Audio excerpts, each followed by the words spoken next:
DNA में अब हम उस दिल्ली की बात करेंगे जो सिर्फ देश की नहीं, चेन स्नैचर्स की भी राजधानी बन गई। चेन स्नैचिंग की घटना वैसे तो अखबारों और न्यूज चैनल्स की बड़ी खबरों की सूची से बाहर रहती हैं। ऐसे मुद्दे विधान भवन और संसद भवन में ही जगह बना पाते हैं, बिल्कुल नहीं बना पाते। अगर बनाने की बात करें, ये मुद्दे बहुत पीछे रह जाते हैं। लेकिन आज चेन स्नैचिंग का मुद्दा देश की संसद में उठाया गया, और ऐसा इसलिए हुआ क्योंकि इसी संसद भवन से सिर्फ 5 किलोमीटर दूर दिल्ली के चाणक्यपुरी में सुबह 6 बजे एक महिला सांसद के गले से चेन खींच ली गई। विरोध करने पर उनके कपड़े फाड़ दिए गए। पहले आप संसद की ये तस्वीर देखिए।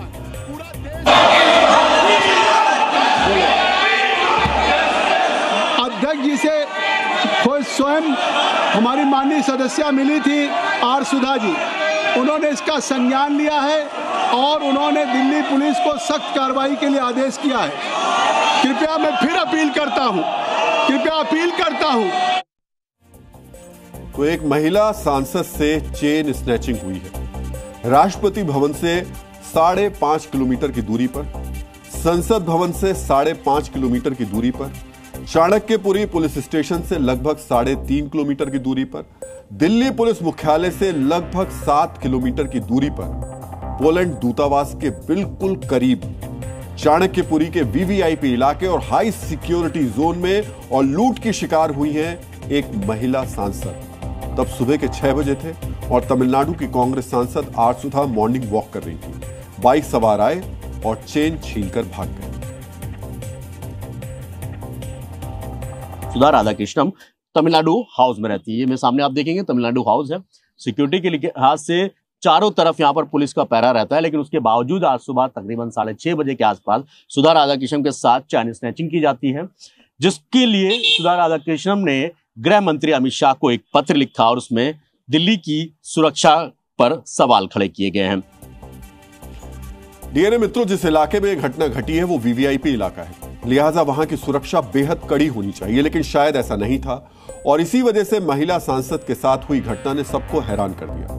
गंभीर बात यह भी है कि यह घटना ऐसे वक्त में हुई जब संसद का सत्र चल रहा है और सत्र के दौरान सुरक्षा के इंतजाम और भी कड़े होते हैं।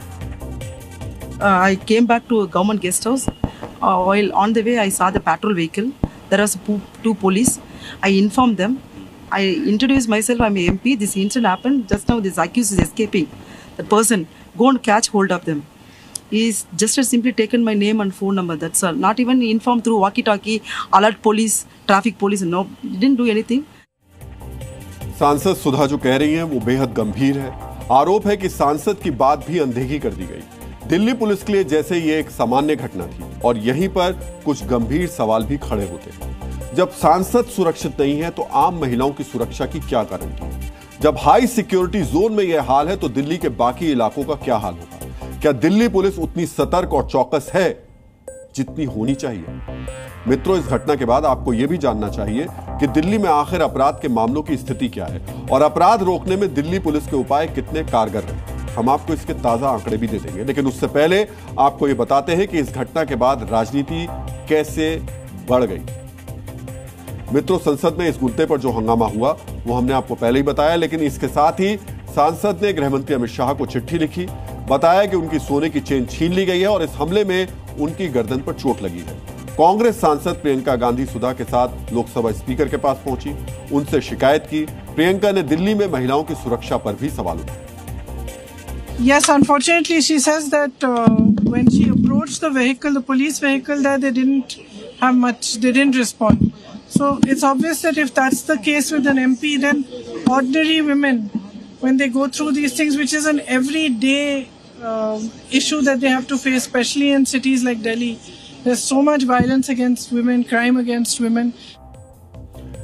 डीएनए मित्रों, निश्चित तौर पर दिल्ली के पॉश इलाके में महिला सांसद से चेन छीना जाना कोई मामूली घटना नहीं है। दरअसल दिल्ली पुलिस कुछ वर्षों में स्नैचिंग की, दिल्ली की जो देश की राजधानी दिल्ली है वो एक तरीके से चेन स्नैचिंग की राजधानी बन गई। 2022 में दिल्ली में स्नैचिंग के 8,387 मामले दर्ज हुए, यानी रोजाना 23 केस। वहीं 2021 में राजधानी में स्नैचिंग के 9,343 केस आए, यानी हर दिन 26 मामले।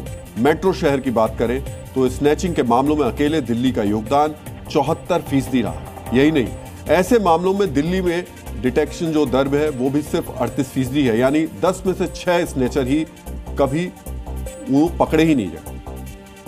लेकिन इसी के साथ दूसरा सच ये भी है कि पिछले कुछ महीनों में राजधानी में अपराध के मामलों में खासी कमी भी आई। दिल्ली पुलिस के आंकड़ों के मुताबिक 2025 यानी इस साल के शुरुआती 3 महीनों के दौरान राजधानी में स्नैचिंग की घटनाओं में 38% की कमी आई, लूटपाट में 26% की कमी आई है और रेप के मामले 19% घटे हैं। छेड़छाड़ की घटनाओं में 15% की कमी दर्ज की गई।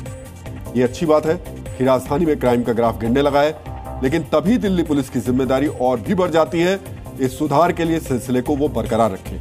ऐसी घटनाएं होने पर पुलिस की प्रतिक्रिया पीड़ित के प्रति संवेदनशील और दोषियों के लिए सख्त हो, क्योंकि सांसद सुधा ने घटना के बाद दिल्ली पुलिस के तौर तरीकों पर भी सवाल उठाए। मित्रों, इसी बीच एक बड़ी खबर दिल्ली यूनिवर्सिटी से भी आई है, जहां अब सुबह 8 बजे से रात 8 बजे तक पढ़ाई की जाएगी। इसका जिक्र हम इसलिए कर रहे हैं क्योंकि यहां भी सुरक्षा की जरूरत होगी, क्योंकि तब बड़ी संख्या में स्टूडेंट्स रात 8 बजे के बाद अपने अपने घर लौटेंगे और जब दिल्ली में सुबह या दिन दहाड़े महिला सांसद की चेन छिन जाती है, उनसे लूटपाट हो जाती है, तो रात को क्लास करने के बाद लौटने वाली छात्राओं की सुरक्षा कैसे होगी। वैसे डीयू प्रशासन ने कहा है कि नई एकेडमिक जरूरतों को देखते हुए यह कदम उठाना जरूरी था। यह छात्रों के हित में लिया गया फैसला है।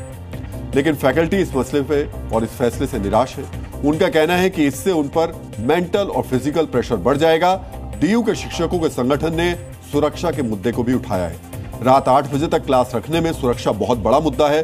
डीयू के कई कॉलेज ऐसी जगहों पर हैं जहां से रात 8 बजे के बाद आना जाना न छात्रों के लिए सुरक्षित है और ना ही स्टाफ के लिए। वैसे तो दिल्ली यूनिवर्सिटी में फैकल्टी और दूसरे संसाधनों की कमी का मुद्दा अक्सर बहुत बड़ा रहा है, लेकिन हम यहां आज बात सिर्फ राष्ट्रीय राजधानी में सुरक्षा की कर रहे थे, चाहे बात एक सांसद की हो या छात्र छात्राओं की या फिर दिल्ली के आम लोगों की।